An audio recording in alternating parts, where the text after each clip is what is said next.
Mas. Okay.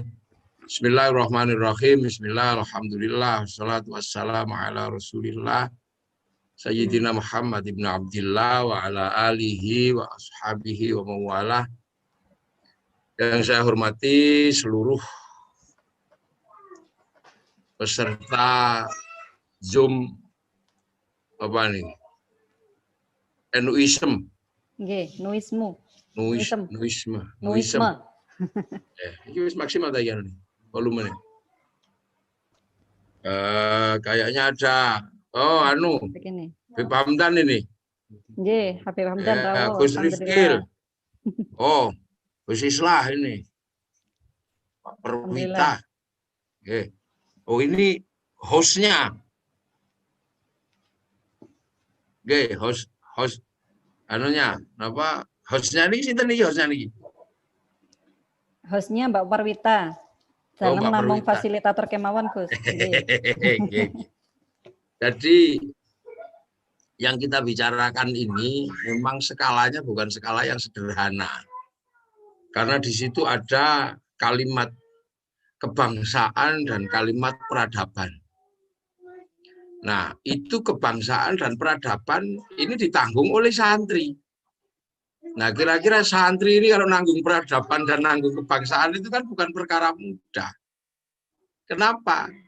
Karena bangsa itu berbeda-beda, peradaban juga beraneka macam. Itu. Nah, kebangsaan ini berbeda-beda.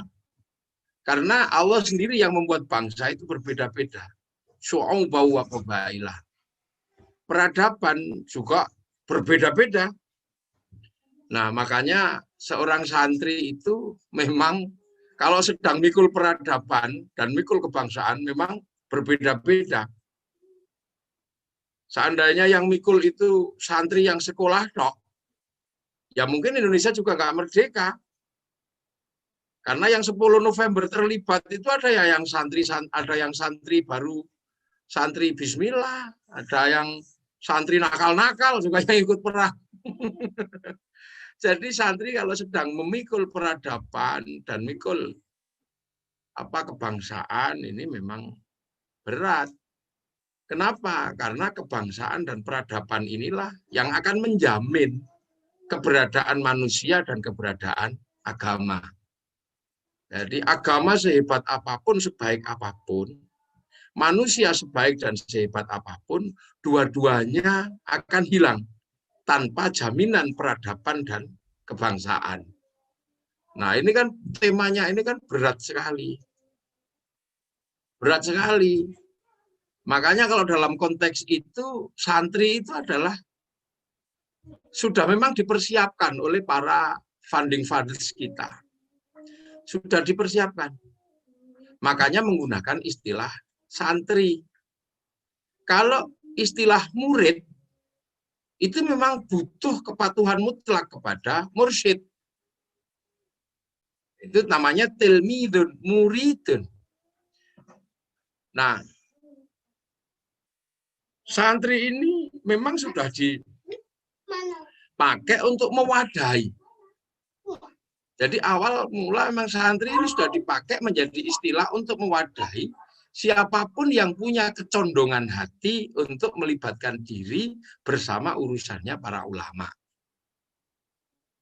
Jadi memang sudah, makanya menggunakan istilah santri. Jadi santri itu ruang besar bagi siapapun yang punya kecenderungan, kecondongan hati untuk ikut terlibat dalam seluruh urusannya ulama.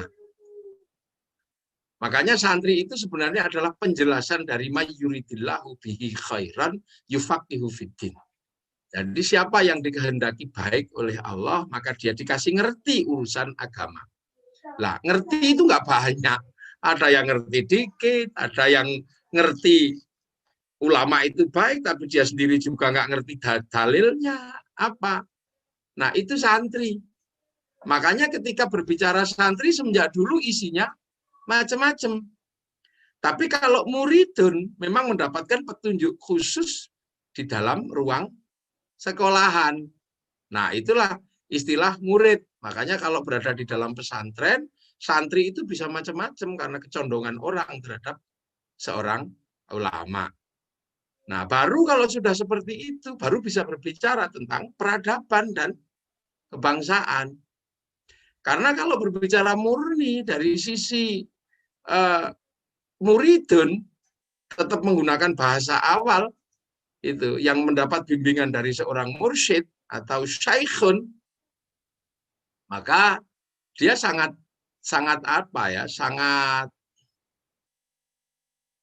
parsial ketika harus membangun peradaban kebangsaan. Makanya nama gurunya santri adalah kiai. Kiai itu juga menanggung sekian banyak peradaban.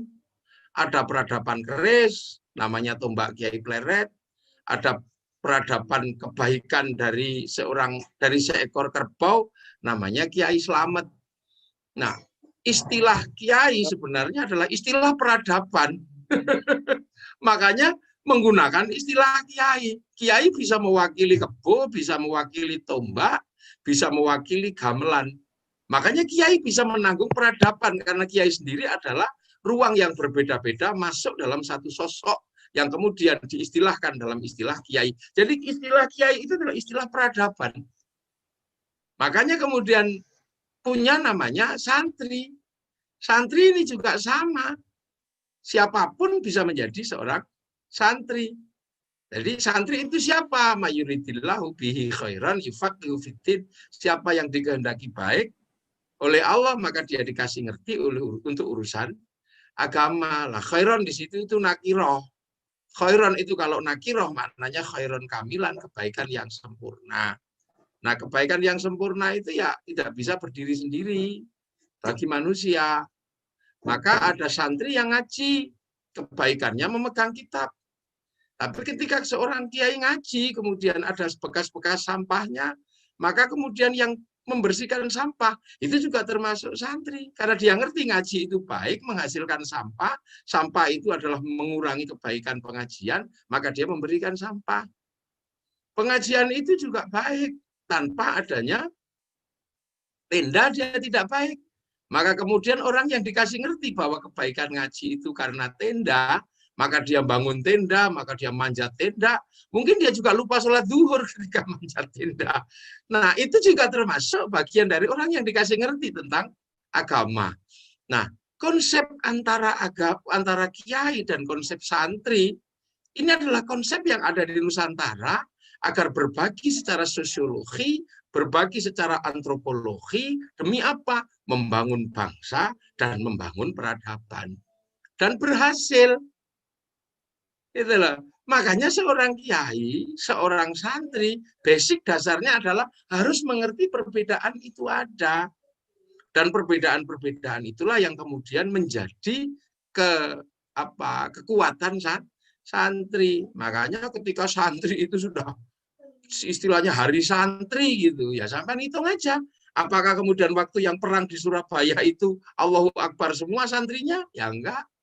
Apakah santri yang perang di Surabaya itu adalah santri yang ngerti hikam tok? Ya enggak. Ada yang ngertinya cuma cuk aja.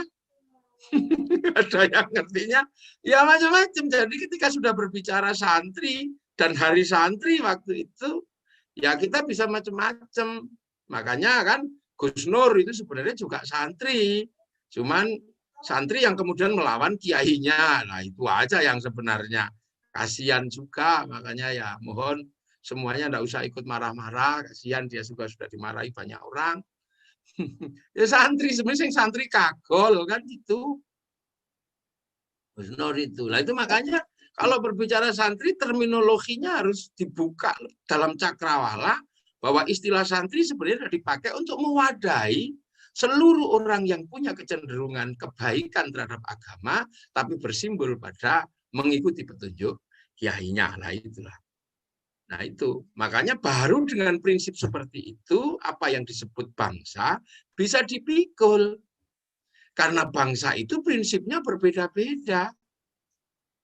Bangsa itu prinsipnya berbeda-beda. Nah bangsa Arab ya prinsipnya seperti bangsa Arab, bangsa Eropa menggunakan prinsip-prinsip seperti Eropa.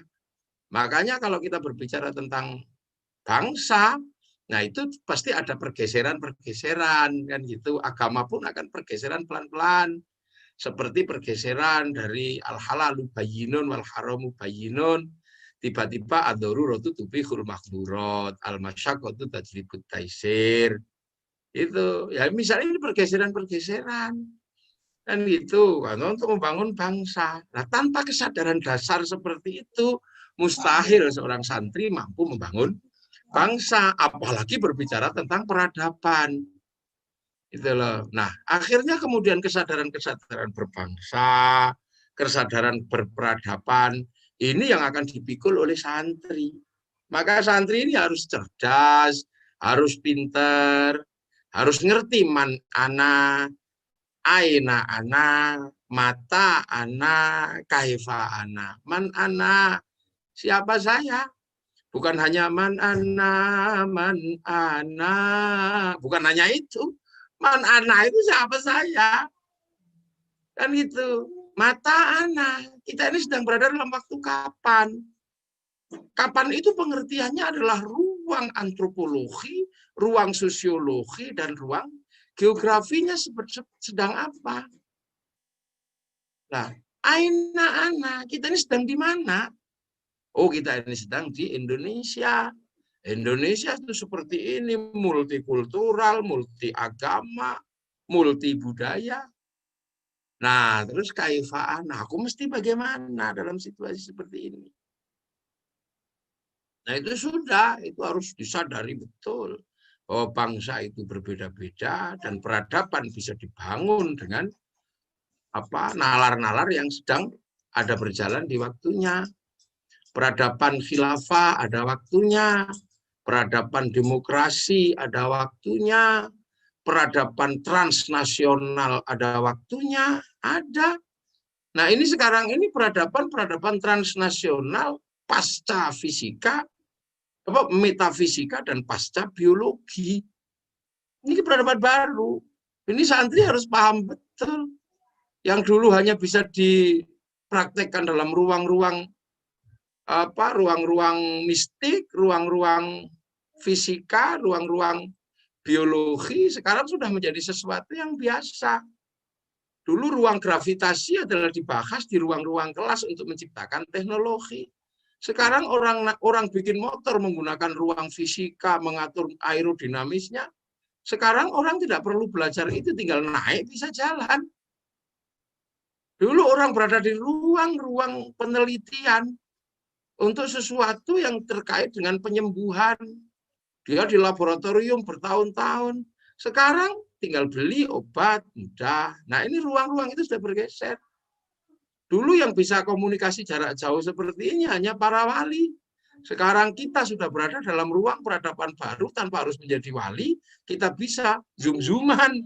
Kita bisa komunikasi jarak jauh. Ini peradaban baru. Dulu seorang bapak mesti membawakan uang dan bekal kepada seorang santri, datang ke pondoknya. Sekarang tanpa harus datang, asal rekeningnya ada, bisa kirim uang. Loh, ini kan peradaban baru. Kan gitu, ini peradaban baru. Nah, peradaban baru ini adalah menjadi tanggung jawab semua. Kita mau seperti apa dalam peradaban baru? Apakah kita juga akan ikut menjadi bagian dari perputaran uang? Apakah kita juga akan ikut dari perputaran peradaban 4.0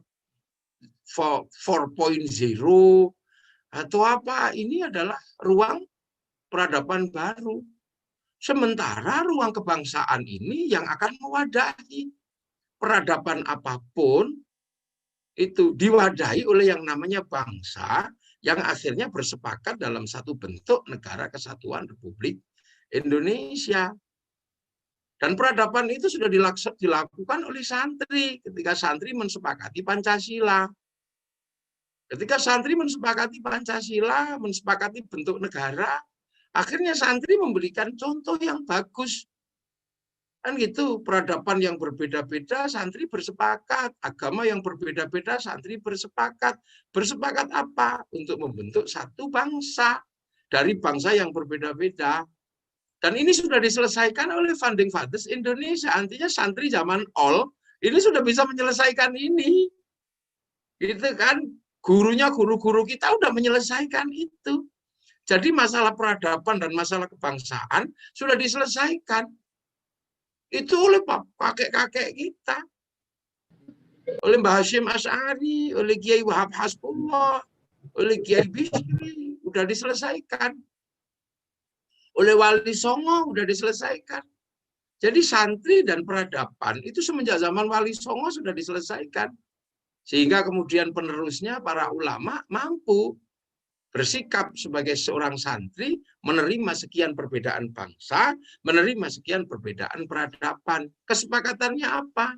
Puluhan peradaban, puluhan bangsa bisa bersatu dalam satu negara kesatuan Republik Indonesia. Ini sudah diselesaikan santri zaman Ol.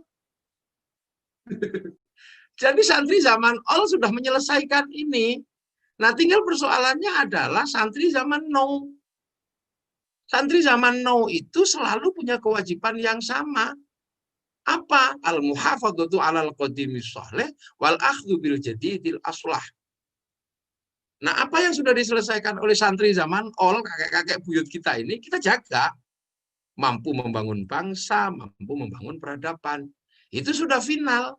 Kenapa? Menghadapi puluhan bangsa, menghadapi puluhan agama, santri zaman Ol, kakek-kakek kita sudah mensepakati membentuk satu bangsa namanya bangsa Indonesia. Satu bangsa, satu bahasa, satu tanah air. Nah, ini kita jaga. Karena ibaratnya manusia yang baik, agama yang baik, sudah dibikinkan wadah yang baik. Jadi agamanya sudah baik sekali di Indonesia itu. Sudah lengkap, apalagi agamanya santri ini komplit. Mau cari yang mana? Karena santri penerus para wali. Kan gitu, santri ini penerus para wali. Dan wali ini kelas tertinggi di dalam Islam setelah Nabi. Itu wali. Wali-wali Allah ini mampu menyelesaikan itu. Dan kita penerusnya. Makanya kita mensepakati ada namanya wilayah. Karena Al-Wali meninggalkan wilayah. Sehingga kemudian wilayah yang membentuk satu negara, atau dalam konsep Islam disebut dengan membentuk baladil amin, sudah tercipta. Membentuk baladil amin sudah tercipta. Sehingga menjamin manusia yang baik, aksani takwimnya manusia terjamin, aman wa amilus sholihatnya terjamin. Jadi meletakkan bangsa dan negara dalam satu bentuk keamanan, ini menjadi kewajiban yang sangat luar biasa, yang kali ini banyak mendapatkan tantangan. Karena manusia yang baik tidak terjamin keberadaannya. Agama yang baik juga tidak terjamin keberadaannya kalau kita tidak punya bangsa dan negara yang aman. Nah, kita mulai membicarakan kembali kebangsaan, kita mulai membicarakan kembali kenegaraan. Ini kenapa? Karena ada yang akan mencoba merusak bangsa dan negara, merusak keamanan bangsa dan negara. Dengan dalih apa? Ya, ada yang dengan dalih agama. Makanya ketika ada yang mau merusak bangsa dengan dalih agama, ya yang beragama yang waras yang menghadapi. Kalau seandainya yang mau merusak bangsa dan negara yang aman ini adalah teroris, ya itu kerjaannya tentara. Kan gitu. Nah, kalau nanti yang akan merusak bangsa dan negara ini adalah ideolog yang non-Islam, ya pekerjaannya ideolog bangsa dan negara. Nah, ini kan tinggal ada kewajibannya masing-masing, dan itu sudah diselesaikan. Tanpa adanya jaminan keamanan bangsa dan negara, tidak terjamin manusia yang baik, tidak terjamin agama yang baik. Cuman kalau berbicara peradaban, kan sekarang tinggal kita mempersoalkan. Kira-kira bandul peradaban ke depan ini mau berangkat dari mana? Kan gitu. Karena bandul peradaban yang hari ini sedang terjadi bandulan-bandulan. Apa bandulan itu ya? Pantulan-pantulan peradaban yang dulu dibangun atas nama agama. Peradaban yang dibangun atas nama Nasrani membentuk kekuatan yang besar di Eropa. Pembangunan yang didasarkan atas sentimen agama Protestan membentuk sebuah bangsa namanya Anglo-Saxon. Nah, itu pusatnya ada di Amerika. Nah, yang berikutnya adalah yang dibangun atas dasar ortodoksi dalam Katolik, membentuk kekuatan besar namanya Shanghai Corporation. Nah, yang Islam ini mau membangun poros di mana? Itu kan untuk saling membangun sebuah peradaban. Nah, persoalannya adalah di situ. Peradaban baru ini bandulnya mau di mana? Kalau berbicara tentang peradaban agama. Kalau tidak berbicara tentang peradaban agama, apakah kita mau berbicara dalam peradaban kemanusiaan? Nah, kalau berbicara peradaban kemanusiaan, ya kemudian kita akan lihat bandulnya akan bergeser kemana. Nah, itu sama-sama harus bisa dipikul. Sama-sama harus bisa dipikul. Anak-anak, anak saya mau ikut siaran. Nah, ini akan meneruskan peradaban, dia belum tidur. Jadi itu, peradaban ini mau dibawa kemana? Karena kita ini sedang berada di antara peradaban-peradaban yang sedang bandulnya sedang geser sana, geser sini. Yang gitu. Nah, itulah makanya kita mesti menjaga dulu apa yang sudah diselesaikan oleh para santri zaman all, ini sudah, dan kita tetap plural seperti awal. Bahwa santri tidak perlu dibatasi. Ada santri khusus memang. Santri tahasus, yaitu yang berada di pondok, yang belajar.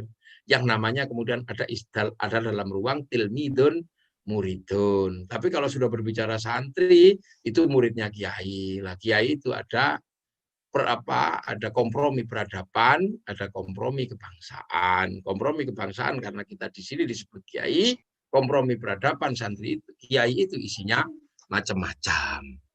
Nah, inilah. Nah, kalau kesadaran dasar itu sudah dimiliki, maka santri bisa.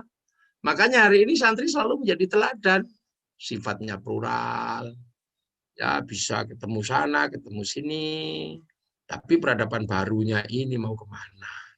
Ini kan kita juga menunggu pergeseran dari peradaban Anglo-Saxon, apa peradaban konsili, apa peradaban Muslim, apa peradaban ini. Karena apa? Karena peradaban modern ini ada dalam satu kotak besar. Itu kan yang sedang kita pakai ini peradaban kotak. Kalau peradaban Eropa kotaknya namanya kotak Pandora, kalau peradaban Yahudi kotaknya namanya Tabut Sulaiman. Kalau Islam dikenalkan dulu dengan namanya Lauhil Mahfuz. Nah, peradaban baru ini satu kotak. Kita zoom-zooman ini semua datanya ada dalam kotak Google. Kita WA-an juga ada dalam kotak Google, ada hard disk-nya. Sehingga percakapan apapun hari ini bisa di-print dari Google. Nah, ini yang terpakai peradaban dalam satu kotak ini. Seluruh transaksi juga ada dalam satu kotak, seluruh pembicaraan ada dalam satu kotak, seluruh perdebatan antar konflik juga ada dalam satu kotak. Nah, pemilik kotak itulah hari ini pemilik dunia baru ini. Makanya Cina nggak mau berada dalam satu kotak. Dia mencoba bikin kotak sendiri. Seluruh perbincangan yang ada dalam kotak Facebook, dia pakai QQ sama rendah. Seluruh perbincangan yang ada dalam kotak WhatsApp, dia bikin kotak sendiri namanya WeChat. Seluruh transaksi yang berada dalam kotak Amazon, dia bikin kotak sendiri namanya Alibaba. Nah, kita belum bisa itu di Indonesia. Kita selalu menggunakan kotak orang lain. Bahkan kotak satelit kita sudah nggak bisa dipakai, yang namanya SKSD, sistem komunikasi satelit domestik itu sudah nggak pakai. Nah, itu kan sudah terkait dengan kebangsaan, dengan peradaban baru. Jadi monggo nanti ya Nuisme ini mulai membicarakan sesuatu yang lebih jauh. Itu sudah menjadi membicarakan sesuatu yang lebih jauh. Bagaimana satu caranya peradaban baru keluar dari kotak-kotak yang sudah ada, keluar dari kotak-kotak yang sudah disiapkan ini. Ini tidak mudah. Ini butuh intelijensi berpikir kayak Beb Hamdan kayak gitu itu. Kayak apa? Saya ini sendiri aja, ya gimana gitu. Karena enggak, ubar ini. Jadi Nuisme ini ya memang punya capaian-capaian yang peradaban yang lebih besar. Jadi sekuat apapun membangun peradaban hari ini masuk ke dalam kotak. Kotak-kotak Pandora, kotak-kotak Tabut. Nah, keluar dari situ gimana caranya? Itu berbicara tentang peradaban baru. Ya, peradaban baru. Kalau peradaban lama sudah diselesaikan, urusan kebangsaan tinggal kita jaga, dan bangsa ini akan merawat manusia yang baik, agama yang baik tetap terjaga dalam baladil amin, dan kita sudah punya Pancasila. Dulu kita rawat, ketika resources mau masuk, bisa dihadang lewat laut, bisa dihadang di Selat Malaka. Kan gitu, ketika resources mau masuk di jalan, kita bisa hadang lewat tol. Nah, udara kalau lewat pesawat bisa kita hadang di bandara, karena pesawat nggak bisa terbang di luar bandara. Nah, sekarang ini resources bisa terbang kemanapun, lintas negara, transnasional, tanpa dibatasi oleh ruang nation state, tanpa dibatasi oleh ruang negara. Langsung komunikasi G2G. G2G-nya antar satelit, provider to provider, bukan government to government. Nah, ini kan butuh pemikiran yang besar dari santri yang akan membangun bangsa dan negara. Bagaimana caranya keluar kotak yang sudah disediakan, kalau bisa membangun kotak-kotak baru, sehingga peradaban jadi berimbang. Santri bukan lagi konsumen, tapi santri bisa menjadi produsen. Santri adalah pemain, bukan supporter. Nah, itu yang mesti kita pikirkan bareng-bareng. Karena kalau sudah berbicara tentang peradaban. Matur nuwun. Assalamualaikum warahmatullahi wabarakatuh.